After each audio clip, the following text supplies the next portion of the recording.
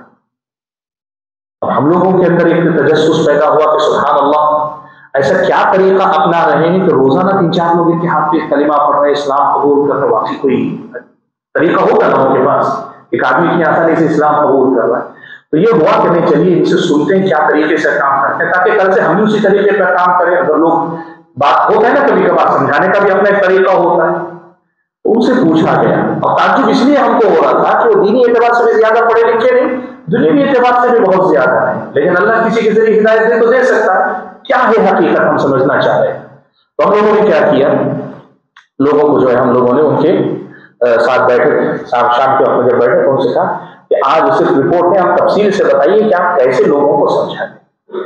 انہوں نے کہا کہ میرا طریقہ یہ ہے کہ میں جاتا ہوں میدان میں، جانے کے بعد مثال کے طور پر بس اسٹینڈ میں جاتا ہوں یا ہسپتال میں جاتا ہوں یا پارک میں جاتا ہوں یا کسی بھی جگہ پہ جہاں لوگ بیٹھے ہیں، کئی بار ہوٹل کے پاس بیٹھے رہتے ہیں، کسی دکان کے پاس، اور چھوٹی اگر بستی ہے تو چبوترے وغیرہ جنہیں محلے کے اندرونی علاقے میں گئے چبوترے، تو میں جا کے بازو بیٹھ جاتا ہوں، حال چال پوچھتا ہوں کیا نام ہے، کہاں سے ہے، کیا ہے۔ تو آپ جانتے ہیں کہ ہر آدمی کی زندگی میں مسائل ہیں، ہر آدمی کی زندگی تھوڑی دیر اگر کوئی ہمدردی سے بات کر لے تو آدمی کا غم ابل جاتا ہے اندر سے، وہ ہر کوئی اپنی مشکلات سنانے لگتا ہے، انسانی طبیعت ہے یہ۔ ذرا کوئی ہمدردی کیا تو میرا اندر کا غم ابلتا ہے، میں آپ کے سامنے اپنی تکلیفیں سنانا شروع کر دوں تاکہ میں پہلے اس سے ہمدردی وغیرہ محبت کی بات کرتا ہوں، اور جب وہ جو ہے تکلیفیں سنانے پر آتا ہے، اور ہر کوئی سناتا ہے یہ بات، تو میں اس سے کہتا ہوں بیمار ہوگا تو پہلے سے بیماری سنائے گا، یا تو بچوں کی شکایت کرے گا، یا بیوی کی شکایت کرے گا، یا تجارت میں نقصان کی بات کرے گا، یا نہیں تو جو ہے دنیا کی شکایت کرے گا، دنیا میں بگڑ گئی ہونا کچھ بھی۔ تو کہا کہ میں یہ کام یہ کرتا ہوں کہ جب وہ شکایت کرتا ہے تو میں اس سے کہتا ہوں دیکھو میں تمہیں ایک منتر پڑھاؤں گا، میں تمہیں ایک منتر پڑھاؤں گا، اگر یہ منتر پڑھ لو گے تو تمہاری یہ جو پریشانی دور ہو جا سکتی۔ تم تیار ہو پڑھنے کے لیے؟ تو آدمی کہتا بالکل تیار ہوں، پڑھاؤ کیا ہے؟ تو میں کہتا ہوں کہو لا الہ الا اللہ، اشہد ان لا الہ الا اللہ واشہد ان محمد رسول اللہ۔ تو آدمی سے پڑھاتا ہوں، وہ پڑھ لیتا ہے، تو پھر اس کے بعد میں اس سے کہہ دیتا ہوں کہ دیکھو یہ کلمہ پڑھ لینے کے بعد اب اس کے بعد تم کو مورتی پوجا نہیں کرنی چاہیے، تم صرف اسی کی آرادھنا کرو گے، اسی کی عبادت کرو گے، یہ کہہ دیتا ہوں، اور یہ کہہ دیتا ہوں کہ آج کے بعد تم کو جو ہے اسلام کو فالو کرنا پڑے گا، یہ بول کر میں آ جاتا ہوں۔ کیا خیال ہے، صحیح ہے طریقہ؟ صحیح ہے طریقہ؟ سوال یہ ہوا، ہم لوگوں نے ان سے کہا کہ بھائی آپ نے اسے جو کوئی منتر پڑھایا، اسے کلمہ تھوڑی پڑھایا آپ نے، اس کو کیا معلوم کہ وہ جو ہے ایک دین چھوڑ کر ایک دین قبول کر رہا ہے، شرک سے توبہ کر کے توحید کر رہا ہے، اس نے تو توحید بھی سمجھی نہیں، آپ نے توحید بھی نہیں سمجھائی، ایمان بالآخرت۔ اور دوسری بات یہ کہ آپ نے کلمہ پڑھایا اور اس کو معنی بتا دیا ٹھیک ہے، لیکن اس معنی کو وہ تسلیم کر رہے تھے، یہ بھی آپ نے نہیں کہا نہیں وہ میری ذمہ داری نہیں۔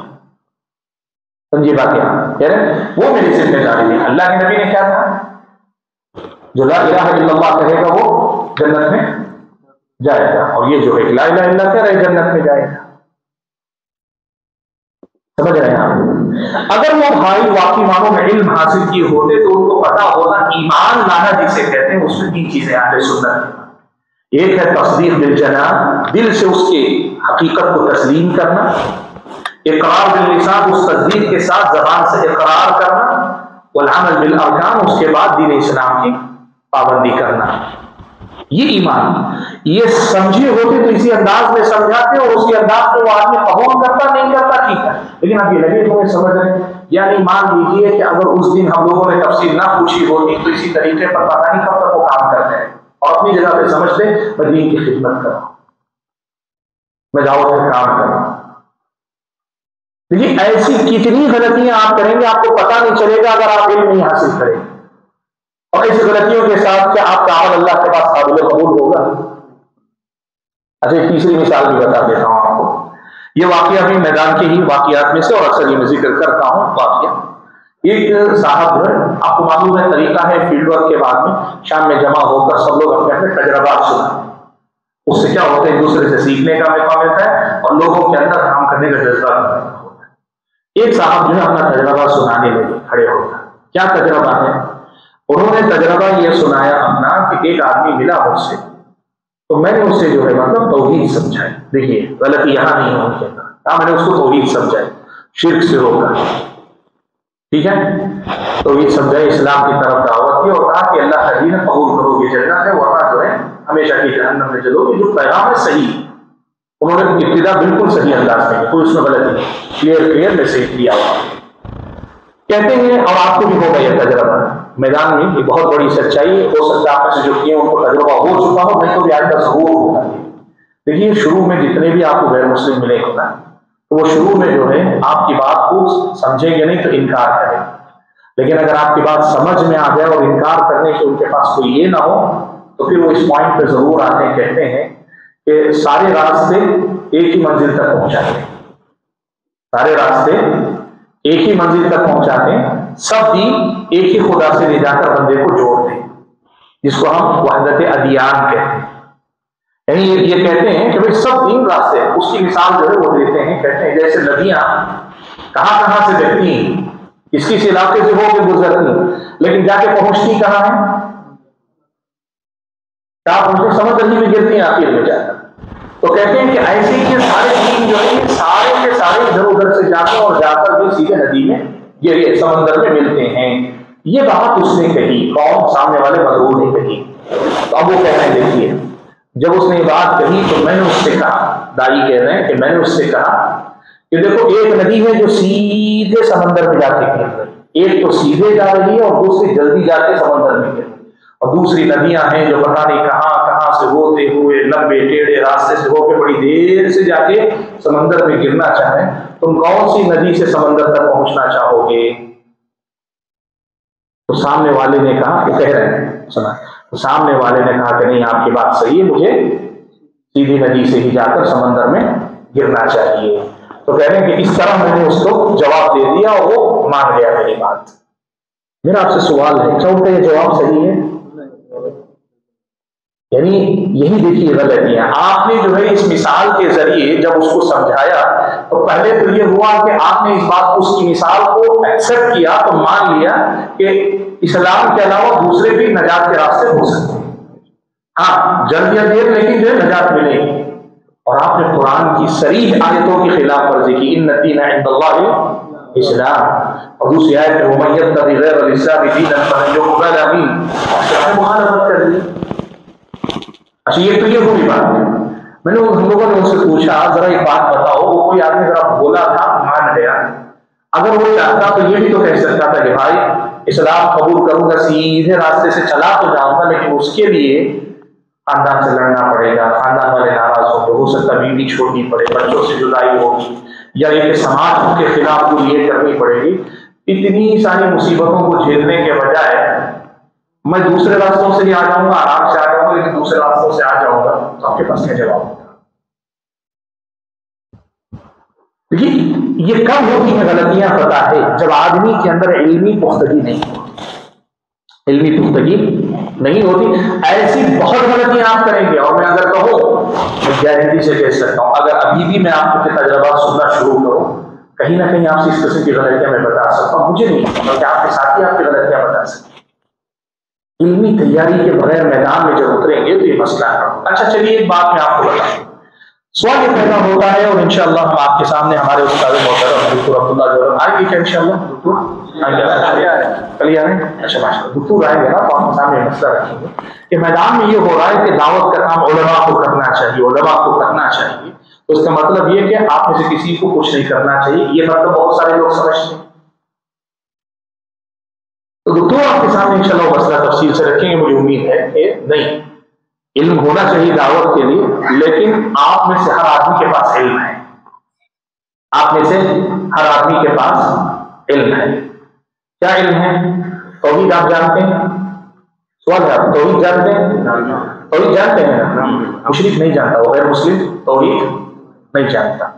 آپ آخرت پر ایمان جانتے ہیں، رسالت کو جانتے ہیں، آپ کے پاس علم ہے، آپ کے پاس علم ہے، لہذا آپ دعوت کا کام کر سکتے ہیں. یہ بات کہی جاتی، یہ بات آپ کے سامنے آئے گی. لیکن میں آپ کو ایک بات کہہ رہا ہوں کہ جی ہاں آپ کے پاس الحمدللہ ان کے مقابلے میں جن کو دعوت دینے آپ جا رہے ہیں اللہ نے آپ کے پاس علم دیا ہے، معرفت دی ہے، توحید معلوم ہے، اسلام معلوم ہے آپ کو بنیادی طور پر، آپ کو آخرت پر ایمان معلوم ہے، یہ بنیادی باتیں اسلام کی معلوم ہیں. لیکن سوال یہ ہے کہ یہ معلومات آغاز کرنے کے لیے کافی ہو بھی سکتی ہیں، لیکن کیا ساری زندگی اتنے ہی علم پہ گزارا ہو سکتا ہے؟ یہاں اصل میں غلطی ہو گئی. آپ الحمدللہ موٹی موٹی بات بتا سکتے اور بتانا چاہیے. آپ جس قدر زیادہ ہے مسلم یہاں پہ مطلب کفر پر جی رہے ہیں، آپ میں سے ہر آدمی کو موٹی موٹی باتیں دین کی بتانی چاہیے، لیکن اس غلط فہمی میں کبھی نہیں رہنی چاہیے کہ اتنی ہی علم پر میرا گزارا ہو جائے گا، میں زندگی بھر دعوت کا کام کروں گا. نہیں ہوگا. آپ جو کام کر رہے ہیں بہت بڑا کام ہے دنیا میں، دعوت اللہ کا کام بہت عظیم کام، اس کے لیے قربانی دیجیے، علم حاصل کیجیے، پڑھیے، سیکھیے، تھوڑا تھوڑا کر کے اپنے اندر علم کا اضافہ کرتے جائیے. اور زندگی میں یہ بات ہمیشہ یاد رکھیے، کوئی بھی سامنے والا سوال کر رہا ہے یا سامنے والے کو کوئی مسئلہ سمجھانا چاہ رہے، جب تک آپ کو علم نہ ہو کہ قرآن میں کیا ہے، حدیث میں کیا ہے، دین میں کیا ہے، آپ اپنی طرف سے اپنی عقل سے مت کریں. یہی ہو رہا ہے میدان کے اندر. بہت سارے ایسے ہیں، کوئی ڈاکٹر ہے، کوئی انجینئر ہیں، کوئی ایڈوکیٹ ہیں، کوئی جو ہے مثال سائنٹسٹ ہیں، کوئی آدمی تاجر ہے، بزنس مین ہے، کوئی آدمی جو ہے مطلب جاب کرنے والے ہیں، لیکن وہ لوگوں سے یہ کہتے ہیں ڈیئر ٹو آسک، پوچھو مجھ سے پوچھو میں جواب دے سکتا ہوں. کیا ہے؟ میں آپ کو بتاؤں مسئلہ کہاں تک گیا. کرناٹک کے علاقے کی ایک بات میں آپ کو بتاتا ہوں. یہی کہ ہر کوئی دعوت کا کام کر سکتا ہے، ہر مسلمان کے پاس علم ہے، دعوت کا کام کر سکتا ہے. اس چیز میں لوگوں کو کہاں تک پہنچانا. کرناٹک کے شہر کی میں بات کر رہا ہوں. الحمدللہ پورے شہر میں جتنے بھی ایجوکیٹڈ ہائیلی ایجوکیٹڈ جو لوگ تھے، جیسے مثال کے طور پر کالجز کے جتنے جو ہے لیکچررز تھے، اس کے ساتھ جو ہے ہاسپٹلس کے جو ڈاکٹر تھے، اور کورٹ میں کام کرنے والے لائرز تھے، میڈیا میں کام کرنے والے، اور ایسے ہی جو تاجروں میں بھی جو اچھے مطلب پڑھے لکھے لوگ ہیں، ان لوگوں کو لا کر جو ہے بٹھایا گیا ہے، اور ان کے سامنے ایک یہی اسٹینڈرڈ کے اسٹوڈنٹ کو جو ہے سوٹ بوٹ پہنا کر کچھ چیزیں یاد کروا کے لا کے کھڑا دیے. دعوت کے کام کے لیے اتنی معلومات بھی کافی، یہ بھی داعی ہو سکتا ہے، یہی اسٹینڈرڈ کا بچہ بھی داعی ہو سکتا ہے. وہ کھڑے ہو کر جو ہے ان کے سامنے دعوت کی بات کر رہا ہے. میں جو سوال آپ سے کروں گا، سماج کا یہ کون سا طبقہ ہے جو اپنے آپ میں جو ہے وہ تو سماج کے لوگوں کو سمجھتے ہیں اس وقت جو مطلب ان پڑھ جاہل گواہ ہیں، ان کو مخاطب کرنے کے لیے آپ کے پاس جو ایک علم ہونا چاہیے، ایک سنسیئرٹی ہونی چاہیے، سنجیدگی ہونی چاہیے. آپ جو ہے ڈرا رہے ہیں ان کو، اور آپ ان کو ایمان لانے کی خوشخبری سنا رہے ہیں کہ اگر تم ایمان نہیں لاؤ گے، جس حالت میں مرو گے، جہنم میں جلو گے. اور یہ بتانے کے لیے ایک اسٹینڈرڈ کا بچہ آپ کے سامنے کھڑا ہے. کہاں چلی جاتی ہے وہ سنجیدگی؟ یہ وہی بات ہے کہ علم کے جب آپ یہ چیز طے کریں گے نا، اگر آپ کے ذہن میں ہوتا کہ نہیں یہ دعوت کا کام بہت گہرا علم چاہیے، تو جتنا آپ نے وہ پروگرام آرگنائز کرنے کے لیے محنت کی نا، اتنی ہی زیادہ کوشش آپ اس کی بھی کرتے کہ اس قسم کے کراؤڈ کو مخاطب کرنے کے لیے جتنے علم والا آدمی چاہیے اس کو لاتے آپ. اور آپ بھی اگر سمجھیں گے کہ یہ کام اتنا اہم ہے کہ کرے بنا چاہ رہا ہے کہ امت گمراہ ہو رہی، دنیا گمراہ ہو رہی، ہم کو ہدایت کے لیے محنت کرنا ہی ہے، تو آپ کیا کریں گے؟ تیاری کریں گے اپنے آپ. میں اکثر ایک بات کہتا ہوں، آپ کہہ رہے ہیں میں زندگی بھر کے لیے دعوت اللہ کے لیے وقف ہو جانا چاہتا ہوں. اللہ کرے آپ کی عمر زیادہ، لیکن اللہ کے نبی نے لکھا ثواب ہے میری امت کی عمر 60 سے 70 سال کے درمیان ہے. مان لیجیے 20 سال میں آپ کا ارادہ ہو رہا ہے دعوت اللہ کا کام کرنے، تو آپ کے پاس کم سے کم 40 سال ہیں. اندازے کی بات کر رہا ہوں، 60 سے 70 سال. 40 سال تو یہ ہے کہ 40 سال میں سے 3 سے 4 سال کسی عالم کے ساتھ بیٹھ کر، یا پھر یہ کہ کسی مدرسے میں یا کسی مسجد میں بیٹھ کر دین کی وہ بنیادی باتیں جو میدان میں آپ کے لیے ضروری کیا نہیں سیکھ سکتے. دنیا کا کون سا ایسا میدان ہے وداؤٹ پریپریشن، جس سے کہتے ہیں بغیر تیاری کے آپ کون پڑھیں؟ ایسا کسی میدان میں ہوتا ہے؟ پھر یہ دین کے ساتھ ہی کیوں ہوا ہے؟ دین اسلام کے ساتھ کیوں ایسا ہو رہا ہے کہ لوگ تیاری کیے بغیر کہہ رہے ہیں کہ نہیں تم کر سکتے؟ کمپاؤنڈر جو ہوتا ہے، کمپاؤنڈر سمجھتے ہیں ڈاکٹر کے ساتھ جو ہوتا ہے کمپاؤنڈر، میڈیکل جو ہلکی پھلکی، وہ ڈاکٹر کے ساتھ رہتے رہتے جو ہے اسے دوائیاں دینا آتا ہے. پیٹ درد کو یہ دینی چاہیے، سر درد کو یہ دینی چاہیے، ایون بخار کیوں بتا دیتا ہے، یہ بخار ہو تو یہ دوا انجیکشن ہونا چاہیے، اتنے ml دینا چاہیے، وہ سب معلوم ہے اس کو. ڈاکٹر کے ساتھ رہ کر سیکھیں، آپ اسے سرجری کروائیں گے، اس کے پاس معلومات ہیں، اور وہ دوا دے گا تو بیمار ٹھیک بھی ہوں گے. لیکن آپ اسے سرجری کروائیں گے، یا سرجری تو چھوڑ دیں، کیا آپ یہ کہیں گے یہی کافی ہے، ہمارے بستی کو کسی ڈاکٹر کی ضرورت نہیں، ہمارے خاندان والوں کو کسی ڈاکٹر کی ضرورت نہیں، کمپیوٹر سے ہی ہماری زندگی بھر کی بیماریاں ختم ہوتی رہیں گی، ہم اسی سے علاج کرواتے رہیں گے؟ یہ وہ مسئلہ ہے جو ہمارے اور آپ کے سماج میں ہو رہا ہے۔ دعوت اللہ کے نام پر علم کی جو ضرورت پوری کرے، جو بیس ہونا چاہیے صحیح علم پر، اس پر توجہ نہیں ہمارے سماج میں۔ میں نے کہا نا الحمدللہ آپ کے پاس بنیاد ہے، اس لیے کہ آپ اللہ کے فضل و کرم سے مسلمان ہیں، توحید سمجھتے ہیں، رسالت سمجھتے ہیں، آخرت سمجھتے ہیں، اور دین کی موٹی موٹی کچھ باتیں سمجھتے ہیں۔ اتنی بات آپ بتائیے، اگر اس سے آگے کوئی سوال کر رہا ہے، آپ یا تو یہ کہیے میں پوچھ کرا کے بتاؤں گا، یا یہ کہیے کہ آئیے میں عالم دین کے پاس آپ کو لے جاؤں گا، آپ یہ کہیے، اپنی طرف سے جواب دینے والے غلطی مت کیجیے۔ اور دوسری بات، زندگی پر اتنی ہی علم گزارا کر لوں گا، یہ غلطی مت کیجیے، آپ کو اپنے آپ کو اپگریڈ کرنا پڑے گا۔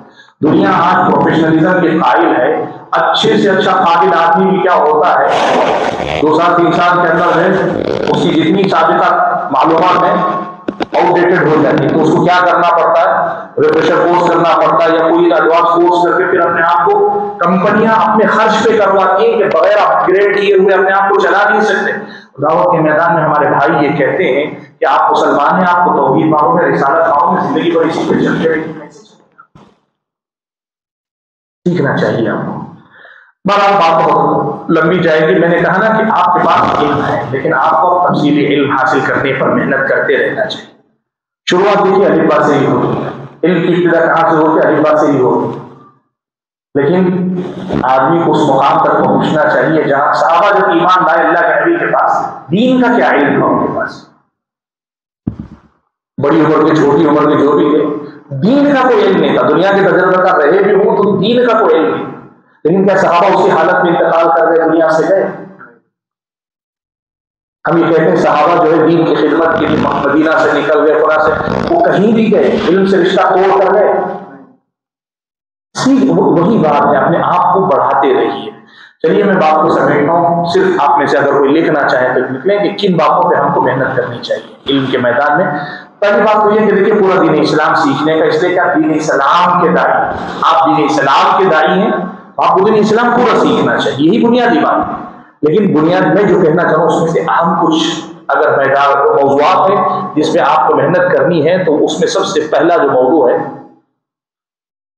وہ ہے ارکان ایمان۔ ارکان ایمان،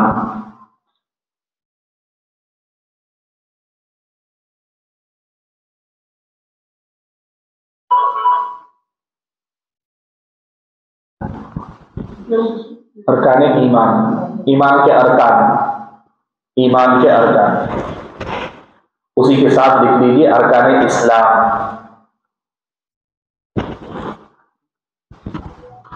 ارکان ایمان کا مطلب ایمان کی 6 باتیں، ایمان کی 6 باتیں، ان تؤمن باللہ، اللہ پر ایمان، وملائکتی، فرشتوں پر ایمان، وکتبہ، آسمانی کتابوں پر ایمان، ورسلہ، رسولوں پر ایمان، والیوم الآخر، آخرت پر ایمان، والقدر خیرہ وشرہ، اچھی اور بری تقدیر پر ایمان۔ اس کی تفصیلات آپ کو سمجھیں، ٹھیک ہے؟ اب دوسری طرف ساتھ میں کہ ارکان اسلام، ارکان اسلام میں بنیادی طور پر شہادتین ہیں، کلمہ ہے، کلمے کا معنی و مطلب ہے تفصیل سے، اور اس کے ساتھ ساتھ جو ہے نماز، زکوٰۃ، روزہ اور حج، یہ بنیاد ہے اسلام کی بنیادی تعلیم، ان کی معلومات آپ کے پاس ہونی چاہیے۔ اور ان میں یہ تو تفصیل ہوگی، ان میں خاص طور پر اللہ تبارک و تعالیٰ کی تفصیلی معرفت، اللہ تعالیٰ کی معرفت تفصیلی، آپ اس کو دوسرے نمبر پہ لکھ لیجیے، اللہ تعالیٰ کی تفصیلی معرفت۔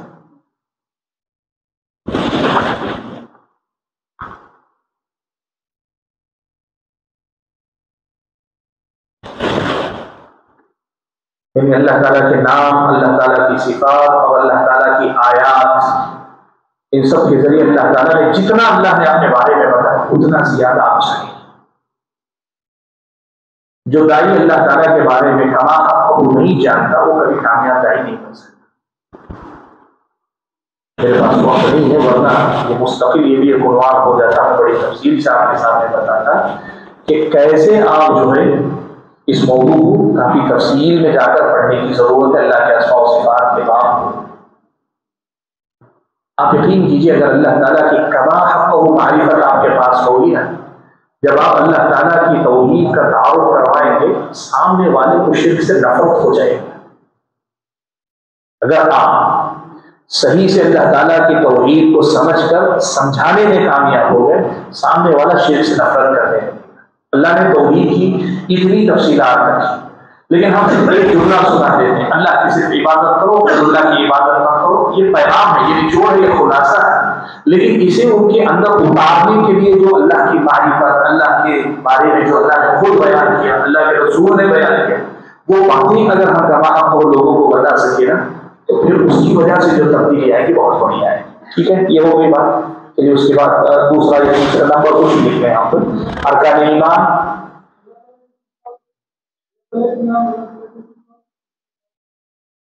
آیات، نشانیاں، اللہ کی نشانیاں، آیات، نشانیاں۔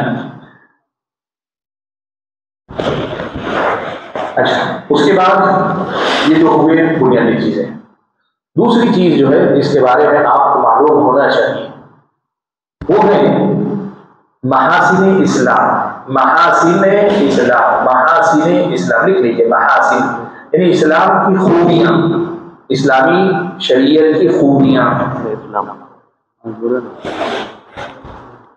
محاسن اسلام، محاسن خوبیاں، اسلام کی خوبیاں۔ دیکھیے آپ کا یقین اور ایمان ہے اور ہونا چاہیے، ہر مسلمان مانتا ہے کہ قرآن کی بات، حدیث کی بات یعنی اللہ کی بات سب سے اچھی بات ہے۔ ٹھیک ہے، یہ ایمان کے درجے میں مانتے ہیں۔ کیا پریکٹیکلی بھی ہم مطمئن ہیں کہ واقعی جو اسلام کی ہدایت وہ سب سے اچھی بات ہے؟ مثال کے طور پر اللہ تبارک و تعالیٰ نے ہر ایک میں گائیڈ لائنس دی، حلال اور حرام۔ جو حرام کیا وہ ہمارے لیے اچھا ہو ہی نہیں سکتا، اگر اچھا ہے بھی تو نقصان زیادہ، تبھی اللہ نے اسے حرام کیا۔ اس پر ہمارا یقین کتنا ہے؟ کیا ہم کنوینس کر پائیں گے سامنے والے کو؟ جس چیز کے کرنے کا اللہ نے حکم دیا اس میں ہمارا فائدہ ہے، اگر نقصان بھی نظر آتا ہے تو فائدہ زیادہ ہے، کیا ہم اس کو کنوینس کر پائیں گے سامنے والے کو؟ اسلام کا حکم انسانیت کے فائدے کے لیے ہے، یہ ہم کنوینس کر پائیں گے کیا سامنے والے کو؟ کب کر پائیں گے معلوم ہے؟ جب ہمیں ہر حکم کے پیچھے موجود جو خوبیاں، ان تعلیمات کے اندر جو محاسن اللہ نے رکھی، جو حسن، جو خوبصورتی اللہ نے اس میں رکھی ہے، تبھی آپ سمجھا پائیں گے۔ یہ بہت بڑا مسئلہ ہے، داعی کو خاص طور پر ان سے اچھی طریقے سے واقفیت رکھنی چاہیے۔ محاسن اسلام انشاءاللہ آنے والے جو ہمارے بھائی ہیں ان سے آپ پوچھ لیجیے، وہ ہو سکتا ہے اس کی اور وضاحت آپ کے سامنے کریں گے۔ اچھا، اس کے بعد چوتھے نمبر پر لکھیے، جو نمبر آپ کے پاس ہے لکھ لیجیے، وہ ہے اسلام اور اسلامی تعلیمات پر جو اعتراضات ہوتے ہیں، مشہور اعتراضات، ان کے جوابات آپ کو معلوم ہونے چاہیے، ان کے جوابات آپ کو معلوم رہنے چاہیے۔ اعتراضات، اسلام یا اسلامی تعلیمات پر جو اعتراضات ہوتے ہیں ان کا جواب قرآن و سنت میں کیا دیا گیا۔ مثال کے طور پر لوگ یہ کہتے ہیں کہ بھائی، لوگ یہ بات کہتے ہیں کہ پردے کا جو حکم ہے یہ عورت پر بہت بڑا ظلم ہے، اس کا جواب شریعت میں کیا ہے؟ ٹھیک ہے، لوگ کہتے ہیں جہاد جسے اسلامی شریعت میں کہتے ہیں دہشت گردی، ٹیررزم ہے، اس کا جواب شریعت اسلامیہ میں کیا ہے؟ ٹھیک ہے، لوگ مثال کے طور پر جو ہے ایک اعتراض کرتے ہیں کہ بھائی عورت کو آدھی ہی، مرد کے مقابلے میں آدھی میراث دی جاتی ہے، مرد کو ڈبل، عورت کو سنگل۔